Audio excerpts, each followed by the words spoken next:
Welcome back to Inside Sources. Just to follow up on the previous segment where we had a conversation with the legal representative of the Itasa community on the situation of mining in the area. I have here with me in the studio the president of the Miners Association of Nigeria, Mr. Dele Anyoleke, and also the miner whose operation is taking place in Itasa himself, who is joining us virtually. We have engineer Adeniro Ajibade. So I'd like to welcome first the president of the Association of Miners of Nigeria. Welcome, sir, to Inside Sources. Thank you. Well, all right. Thank you for having me here. Thank you. And of course, virtually, engineer Adeniro Ajibade, the owner, the man who has the license for the mining operation in Itasa. Engineer, you're welcome to Inside Sources. Thank you very much for having me, Mr. Loluwakande. It's nice seeing you. Thank you, sir. So let's start with the president of the Miners Association of Nigeria. I wanted you to just describe, for the benefit of our viewers, what normally happens when a mining operation takes place in any of our communities.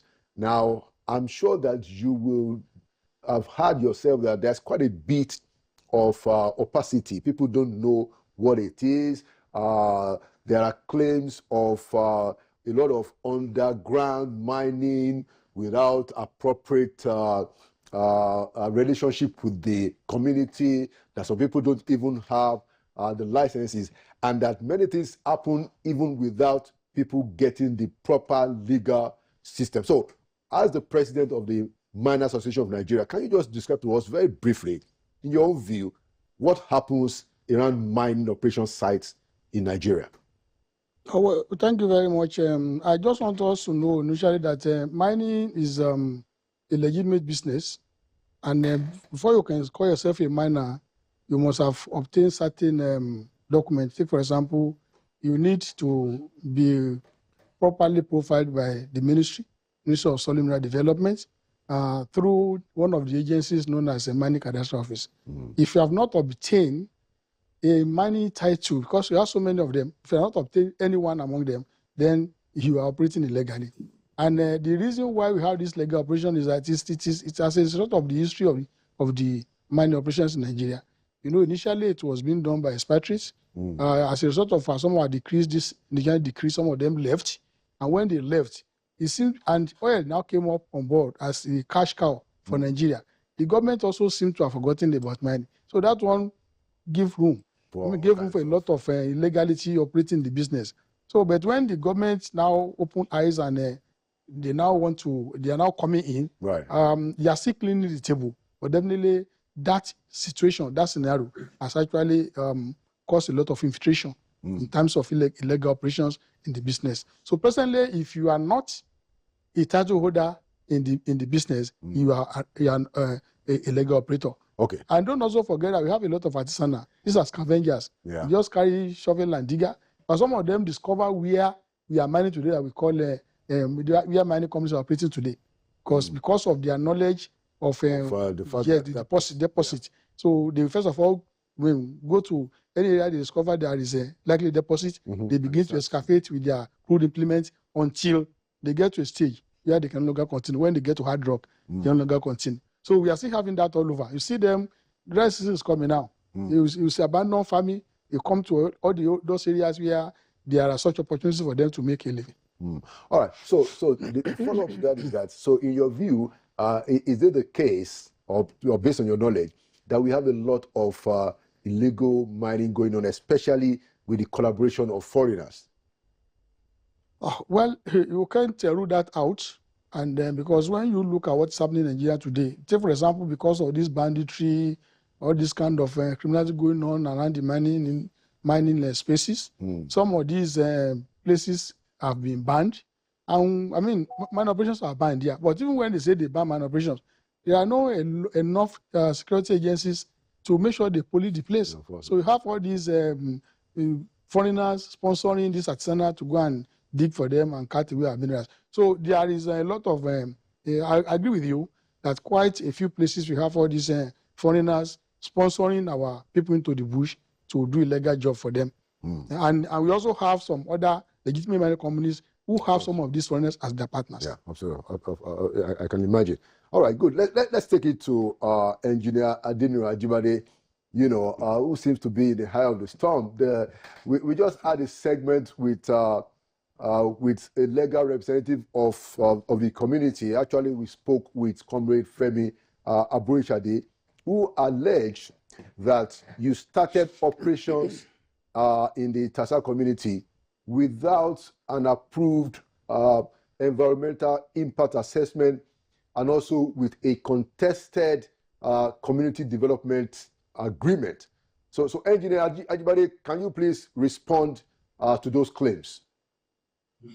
Okay, as regards the EIA, it's actually called the Environmental and Social Impact Assessment now, because we want to see how the mining activity will impact, socially, whether in terms of getting the socio-economic benefit. The barrister, he is not living in that community, so maybe he can be excused for not being aware of the processes that we went through in doing the ESIA, because, it's under the Federal Ministry of Environment, and we started from what we call the site verification visit from the Federal Ministry of Environment official.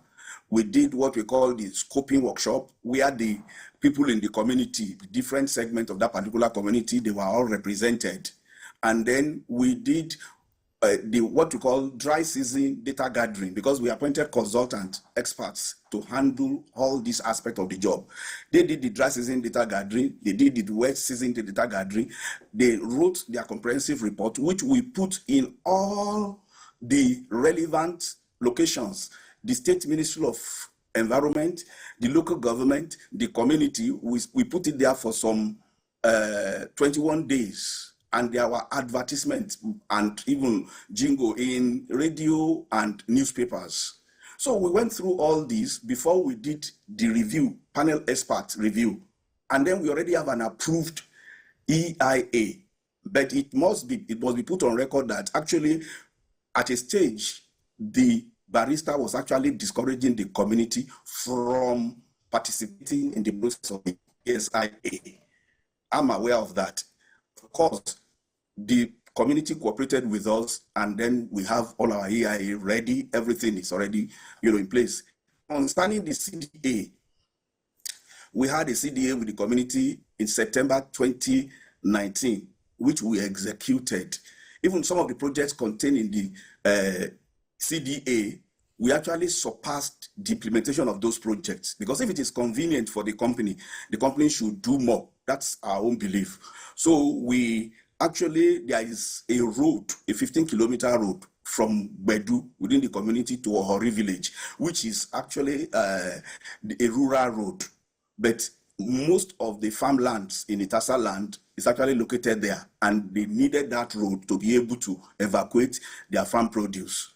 So we did that road, we rehabilitated it. It was really in bad shape. We rehabilitated it in 2019 and graded it. Then 2022, we regraded it.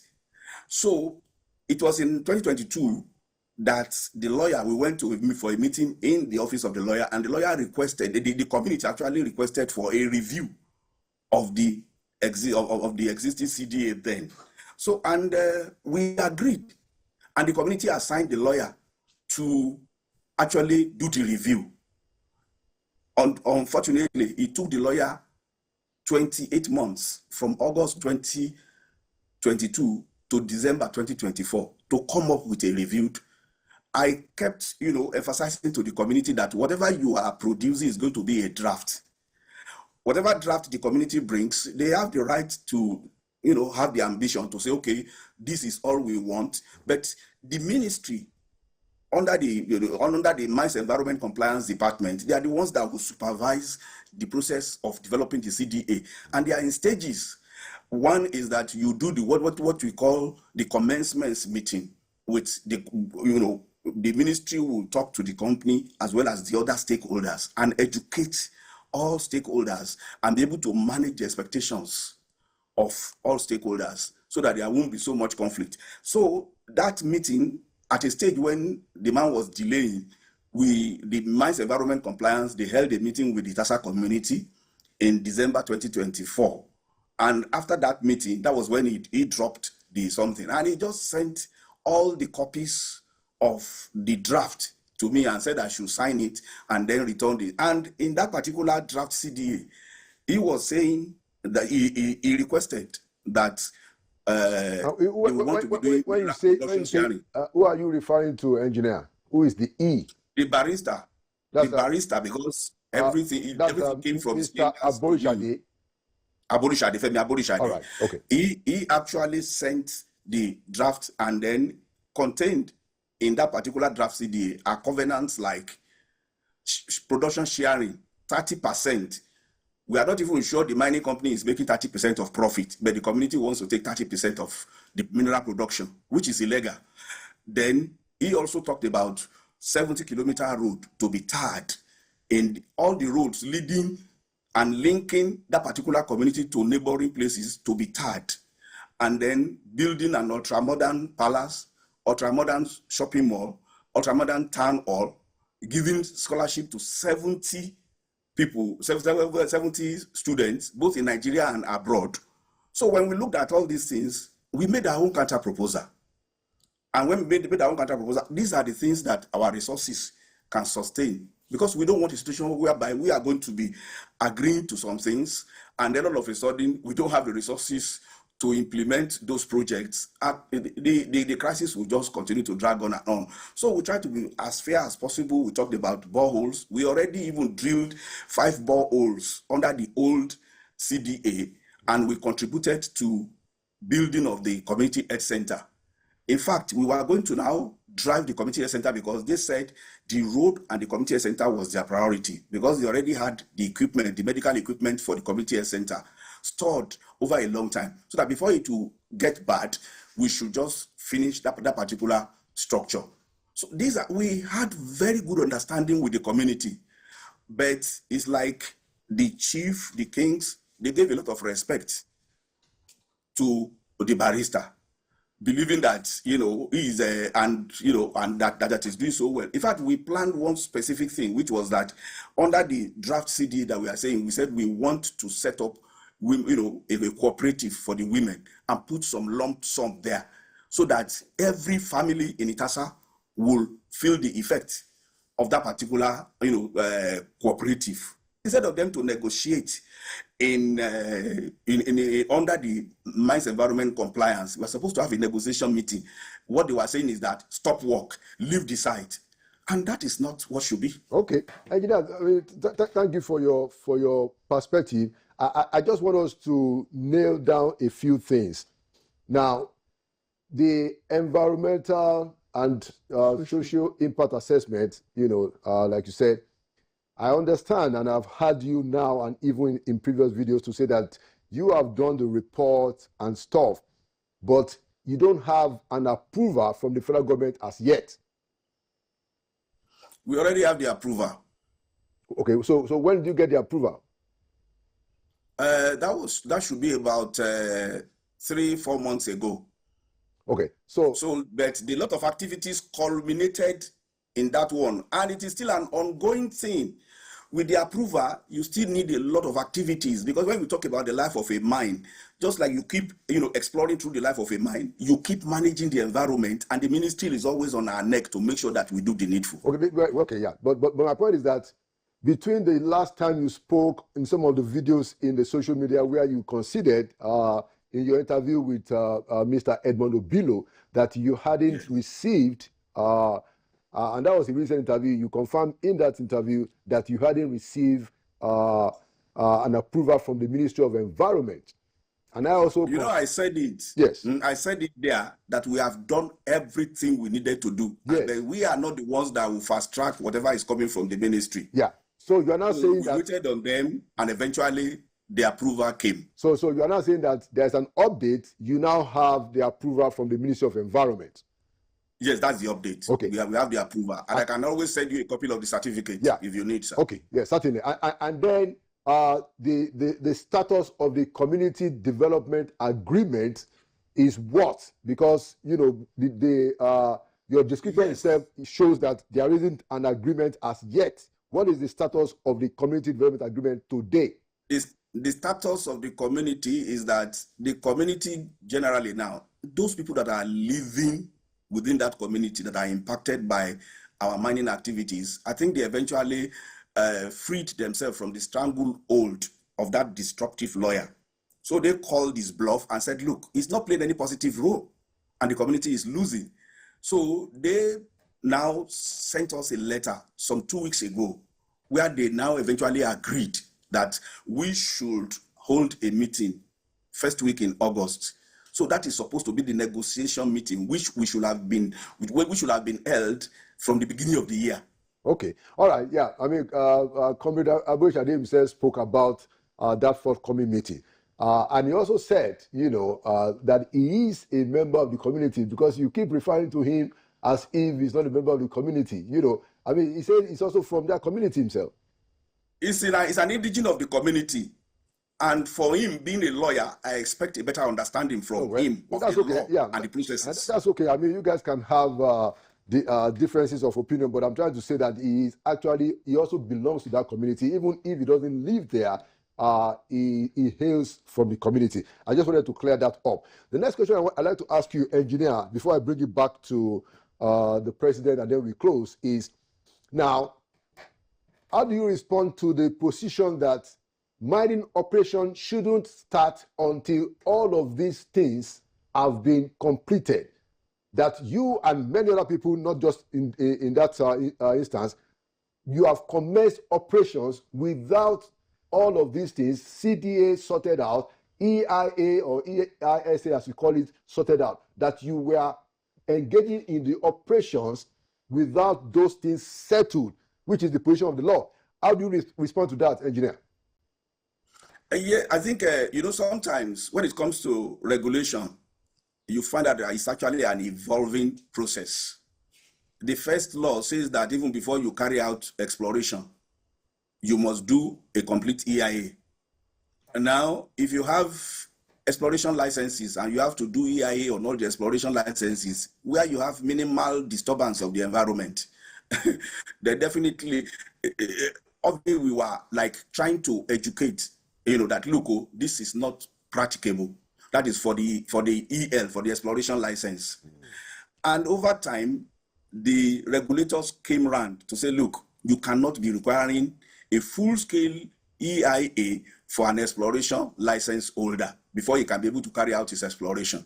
In the case of the EIA for mining, the law says you should do it before you start operation. Most of the time, in reality, what is done is that you register with the Federal Ministry of Environment, you do the whole process, especially when you get it to an advanced stage. And when you look at, you know, an area of, you know, a very big area, let's say a football pitch, and you are talking about just a small area that you are operating now, and you have already commenced the process of the EIA, all the community needs to do is to cooperate with the company to fast track that process, not to be disruptive, because if you are disruptive of the EIA and the CDA, you are not helping the community and you are not helping the company. Okay. All right. Thank you so much. Let's wrap it up with Mr.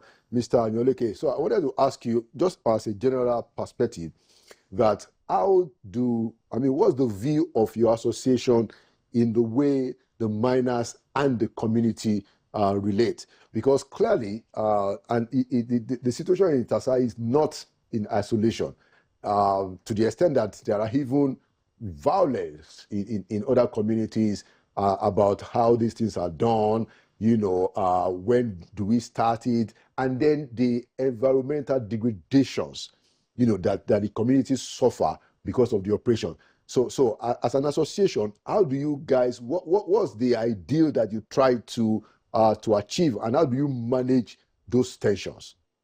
Well, thank you very much. You know, association is a voluntary thing. We are not